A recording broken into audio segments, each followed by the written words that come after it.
안녕하세요, 썸머입니다. 네, 오늘은 제가 독일에서 살게 된 이유와 그리고 독일에서 살면서 느꼈던 뭐 유럽과 그리고 북미, 제가 캐나다에서 오래 살았기 때문에 캐나다에서 살았던 생활과 조금 비교를 하면서 알려드리려고 해요. 이제 많은 분들이 제가 왜 독일로 오게 됐는지 궁금해 하시더라고요. 뭐 간단하게 말씀을 드리면 이제 저는 결혼을 하면서 독일을 오게 된 케이스인데 제 남편이 이제 러시아계 캐네디언이에요. 근데 이 친구가 이제 독일에서 오래 생활을 하면서 살았던 그게 있어서 이제 저랑 장거리 연애를 하다가 결혼을 10년 정도 연애를 하고 그리고 결혼을 하면서 제가 독일로 온 거죠. 물론 뭐 이 친구가 캐네디언이고 저도 캐나다 영주권이 있는 상태로 캐나다에 사는 게 어떻게 보면 더 쉬울 수도 있었는데 이 친구가 독일에서 생활을 굉장히 오래 한 사람이기 때문에 뭐 독일인이라고 해도 거의 무리가 없을 정도의 독일어도 잘하고 그리고 대학이나 이런 것들을 다 독일에서 마쳤기 때문에 그래서 독일에서 정착을 하는 걸로 결정을 하고 제가 이제 독일로 넘어온 거죠. 근데 이제 저는 계속 캐나다에 살면서도 독일에 이제 이 친구랑 제가 연애를 할 때 많이 왔었었고, 뭐 제가 일을 하면서 독일뿐만 아니라 유럽 여러 군데를 다니기도 했었고, 그리고 저는 이제 캐나다에서 특히 토론토에서 10년 넘게 있었기 때문에, 어떻게 보면은 저한테는 유럽도 굉장히 친근한 곳이고, 또 제가 오래 살았던 캐나다도 굉장히 저한테는 뭐 제2의 고향이기도 하죠. 그래서 이제 어떤 분들은 캐나다로 이민을 하는 게 낫냐, 아니면 유럽, 뭐 독일로 이민을 하는 게 낫냐라고 질문을 많이 하세요. 생활이 어떠냐. 그리고 요즘 한국 분들이 이민이라든지 유학은 원래 관심이 많았지만 또 이민하시려는 분들이 많으시더라고요. 뭐 이민이 제 영상을 많이 보신 분들은 알겠지만 이민이 결코 뭐 쉬운 것도 아니고 간단한 게 아니기 때문에 많은 리서치도 필요하시고 그리고 많은 얘기를 들어보는 게 중요해요. 저는 처음에 이제 제가 캐나다로 유학을 결정을 했을 때는 이민을 생각을 하고 결정을 한 거였고, 그리고 제가 그때 나이가 20대 중반이었기 때문에, 싱글이었고, 그래서 그냥 일본에서 유학 생활을 정리를 하고 바로 캐나다를 넘어가서, 어떻게 보면 그때는 좀 그게 깊게 생각하지 않고, 그냥 할 수 있어라는 생각만 가지고 왔던 것 같아요. 근데 그게 이제 길어져서 어떻게 하다 보니까 이쪽 사람을 만나서 결혼을 하고 그래서 결국에 한국을 떠난 지는 제가 일본에서 생활한 것까지 합치면 거의 한 15년, 16년 정도 됐는데 이민자의 생활이 좋은 점도 있고 나쁜 점도 있고 여러 가지가 있어요. 근데 이제 제가 캐나다에 살 때는 지금과 상황이 조금 달랐어요. 왜냐면 캐나다에선 전 싱글이었고 그리고 20대 중반 20대 후반, 30대 초반까지 제가 캐나다에 있었기 때문에 어떻게 보면 제일 인맥도 넓힐 수 있는 시간이었고 그리고 굉장히 캐나다에 그 정착을 하고 싶은 마음이 컸기 때문에 언어라든지 이런 것도 빨리 공부를 해서 열심히 해서 언어도 빨리 배우고 이런 것들과 지금 현재 제가 독일에 온 지 2년이 좀 넘었는데 아직 독일어를 잘 못해요. 네. 그 이유는 이제 제가 아무래도 나이도 있고 제가 원해서 이 독일을 선택을 했다기보다는 결혼을 하면서 왔기 때문에 그런 모티베이션이라고 하죠. 그런 뭔가 동기부여가 그렇게 되지를 않았어요. 근데 제가 이제 최근에 출산을 하고 아기를 낳으면서 굉장히 느꼈던 거는 독일에서 독일말을 못하면 영원히 아웃사이더일 수밖에 없는 그런 삶이 될 것이고 그리고 제가 그렇다는 거는 제 아이가 또 그렇게 클 거라는 거를 제가 느껴서 독일어를 열심히 해야겠다 해서 최근에 좀 이렇게 열심히 하려고 노력을 하고 있죠. 시간이 굉장히 없는데도 하고 있어요. 그래서 뭐 말이 길어졌는데 그거는 이제 제가 여태까지 어떻게 좀 지내왔고 어떻게 해서 독일로 오게 된 건지를 살짝 간단하게 알려드렸고요. 뭐 큰 맥락으로 말을 하자면 북미와 유럽 굉장히 달라요. 많이 차이가 있고 어디가 더 좋으냐, 어떤 곳으로 이민을 하는 게 좋으냐라고 물어보시면은 저는 사실 이거를 뭐 바로 대답을 드리기가 어려워요. 왜냐면 본인의 백그라운드도 있을 거고 싱글이냐 결혼을 했냐 아이가 있냐 없냐 뭐 아니면 남편이 외국인이냐 아니냐 뭐 이게 좀 많잖아요. 그런 변수가. 그래서 뭔가 딱 독일이 좋아요 뭐 캐나다가 좋아요 라고 말을 드리긴 어려운데 일단 제가 그냥 이렇게 느낌으로 딱 오기에는 아무래도 캐나다가 좀 더 이민자한테는 확실히 열려있는 나라이기 때문에 그냥 그렇게 크게 생각했을 때는 캐나다가 훨씬 독일보다는 이민하기가 쉽다고 생각을 해요. 그만큼 길도 많이 열려있고 정보도 많고 독일은 이제 최근 들어서 좀 많이 뭐 예전부터 터키라든지 아니면 아랍 국가라든지 이런 데서는 이제 이민자들도 많고 많이 그렇게 사는데 특히 제가 사는 도시에는 이렇게 러시아 사람들도 굉장히 많더라고요. 그래서 이민자들이 많다고 생각을 하지만 결국에는 이 한국 사람한테 어느 나라가 더 친근하냐라고 생각을 했을 때는 훨씬 비율적으로 캐나다에 이민을 하시는 분들이 독일 이민을 하시는 분들보다 훨씬 많죠. 그리고 물론 제가 작은 도시에 살고 있고 그렇기 때문에 한국 분들이 없어요. 하나도 한 명도 제가 본 적이 없는데 뭐 베를린이라든지 뮌헨이라든지 뭐 프랑크푸르트 이런 데 큰 도시에 가면 한국 분들이 꽤 있는 걸로 제가 알고 있거든요. 그렇다고 해도 캐나다로 이민을 하시는 분들보다는 이주를 하시는 분들보다는 그 숫자가 훨씬 적기 때문에 뭔가 정보라든지 도움을 드리는 그러기가 좀 어려울 거라고 생각을 해요. 유학생들은 제가 많이 봤는데 이민해서 정착을 하고 살고 계신 분들은 많이 없더라고요.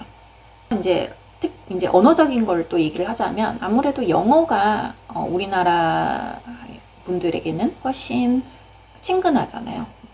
그런 북미 문화가 특히나 뭐 언어와 문화는 이렇게 뗄 수 없는 거기 때문에 캐나다 같은 경우에는 영어를 메인으로 쓰는 나라고 독일은 영어가 잘 통하지만 독일어가 메인인 나라예요.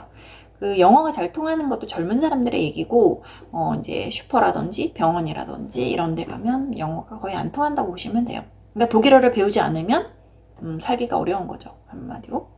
그래서 언어적인 것부터 일단은 한국 분들이 좀 더 쉽게 다가갈 수 있는 영어를 쓰는 캐나다가 어떻게 보면 두 가지 그냥 크게 봤을 때는 캐나다가 좋냐, 뭐 캐나다가 이민하기 쉽냐, 독일이 이민하기 쉽냐 했을 때는 캐나다가 거기에서 좀 더 쉬운 거겠죠. 그리고 또 한 가지는 얼마나 이제 사람들이 오픈 마인드냐가 중요한 것 같아요. 좀 젊은 층 사람들은 좀 다를 거라고 생각을 하는데 아무래도 아직까지 나이가 조금 있으신 분들은 독일 분들은 조금 이 외국인에 대해서 어려워하거나 좀 이렇게 방어라고 해야 되나요? 방어적인 태세를 갖춘 경우가 많아요. 근데 캐나다 같은 경우에는 워낙 이민자들이 많고 이민자가 거의 반이 이상이 이민자들이기 때문에 나이 드신 분들이라든지 이분들도 뭐 이민자들이 많아요. 그러니까 본인들도 어려운 거를 겪어 왔었고 영어를 못하는 고충을 알고 있기 때문에 많이 도와주려고 하고 그런 거에서 굉장히 친절하기도 하죠. 물론 다 그렇다는 건 아니지만 이제 대부분들은 그렇게 생각을 하고 이민자라고 해서 뭔가 차별이라든지 이런 거를 많이 둘 수가 없어요. 본인도 이민자이기 때문에 그래서 그런 면에서도 이민이 좀 쉽게 이민을 접근할 수 있는 거죠. 캐나다가. 그러면은 독일에서 살 때 장점이 전혀 없나요? 뭐 캐나다에 비해서 전혀 없나요? 라고 했을 때 또 그런 거 같지는 않아요.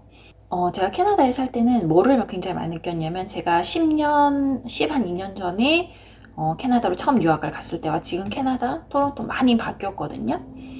굉장히 영한 나라잖아요. 그래서 이게 굉장히 그게 있어요. 많이 시행착오를 많이 겪고 있는 나라이기 때문에 뭔가 이렇게 안정된다는 느낌이 조금 덜한 것 같아요. 그러니까 캐나다는 모든 사람들이 가서 잠깐 영어 공부하고 갈 나라고 그리고 뭐 잠깐 있다가 또 그러니까 이민자들이 많기 때문에 약간 떠있다 그래야 되나요? 모든 사람들이 마음이 이렇게 안정됐다라는 느낌이 막 들지가 않아요. 내 나라라는 그런 마인드가 많이 없는 것 같아요. 물론 안 그러신 분들도 있고 제가 다 그렇게 얘기를 하는 건 아니고 제가 그냥 느꼈을 때는 내 나라다, 이게 캐나다가 딱 그거라는 느낌보다는 내 나라는 있고 캐나다는 좀 제2의 고향 같은 그런 마인드를 가지신 분들도 많아요. 저도 그랬었고 저도 캐나다에서 시민권을 딸 딸 수 있었는데 따려고 하려고 생각을 해보니까 그러면 한국 국적을 포기해야 된다? 그러고 싶지 않은 거예요. 한국 국적은 저는 포기하기 싫은 게 있죠. 한국 사람이라는 거는 영원히 갖고 가고 싶은. 그래서 캐나다에서 아무리 오래 살아도 내 나라라는 느낌보다는 그냥 지금 잠깐 살고 있는, 뭐 잠깐이 20년, 30년이 될 수도 있지만 아니면 뭐 아이들, 자녀들 교육 때문에 오신 분들도 많고, 그래서 그분들이 잠깐 살고 가시는 분들도 많고, 뭐 기러기 아빠 이런 거 되게 많잖아요.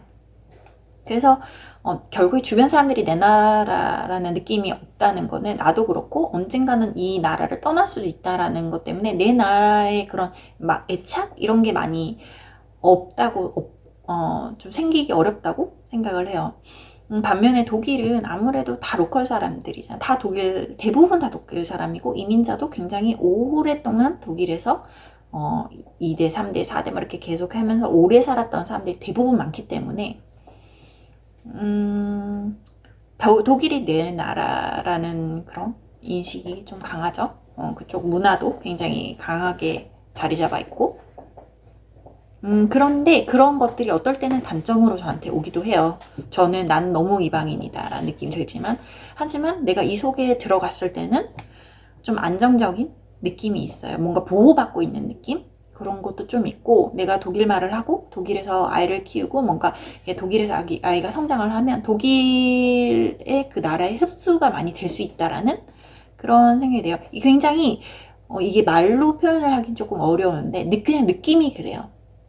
캐나다에 살 때는 오래 살아도 나는 캐네디언이 될 수 없고, 캐네디언이라는 말 자체가 이민자, 이민을 해서 제2의 백그라운드가 있는 사람들이라는 그런 분들이 많기 때문에 내 나라라는 그런 강한 그런 마음이 없어 약간 떠있는. 근데 그게 굉장히 생활에 많이 영향을 주더라고요. 뭐 한국 분들은 한국인이라는 그런 자부심이 있고, 한국 속에서 살고 있는 그런 이런 게 동질감, 뭐 연대감 이런 게 있잖아요. 독일도 마찬가지거든요. 그런 게 있어요. 근데 그런 거에 제가 속하기 전까지는 굉장히 이방인이 느낌이 많이 들지만, 거기에 속했을 때는 좀 더 강한 그런 애착이 많이 갈 거라고 생각을 해요. 근데 캐나다는 제가 10년 넘게 살았는데 굉장히 좋은 나라고, 굉장히 저한테 고향 같은 나라고, 캐나다가 지금도 그립지만 그런 끈끈한 뭔가 그런 거는 제가 많이 느껴보지 못했던 것 같아요. 캐나다에 있을 때는. 근데 그게 길게 장기적으로 봤을 때는 그게 좀 중요한 것 같기도 하더라고요. 특히 제가 아이를 지금 낳고 이제 앞으로 여기서 계속 살 거다라는 생각이 들고 나서는 그런 마음가짐이 굉장히 중요한 것 같아요. 네. 그래서 그런 게 조금 캐나다에선 제가 없었던 거고, 그게 독일에 있는 게 좀 좋다고 느끼는 거죠. 그래서 이제 뭐 저는 독일에 결국에는 결혼을 하면서 왔고, 결혼을 안 했다면 저는 아마 캐나다에서 계속 살았을 텐데, 저한테 이제 어디가 더 좋냐, 어디로 이민을 해야 되냐라고 물어보시는 분들이 계시는데, 제가 정확하게 답을 드리기가 어려워요. 1대1로 얘기를 해보고 뭔가 그런 걸 알면은 제가 좀 자세하게 알려드릴 수가 있지만, 그렇지 않고서는 제가 함부로 말씀드리기 좀 어렵기 때문에 제가 올려드린 영상을 쭉 참고를 해보시고, 그리고 제가 앞으로도 올려드릴 영상들이 독일과 캐나다에 비교를 해서 많이 올려드릴 테니까 그런 영상들을 좀 참고를 하시면 좋을 것 같아요. 네. 그래서 오늘은 간단하게 캐나다에서 독일로 오게 된 이유와, 그리고 제가 독일과 캐나다를 좀 비교를 해서 알려드렸는데, 앞으로도 또 궁금한 것들이 있으시면 올려주시면 제가 그걸 참고로 영상을 올려드릴게요. 네, 그러면 다음에 또 뵐게요.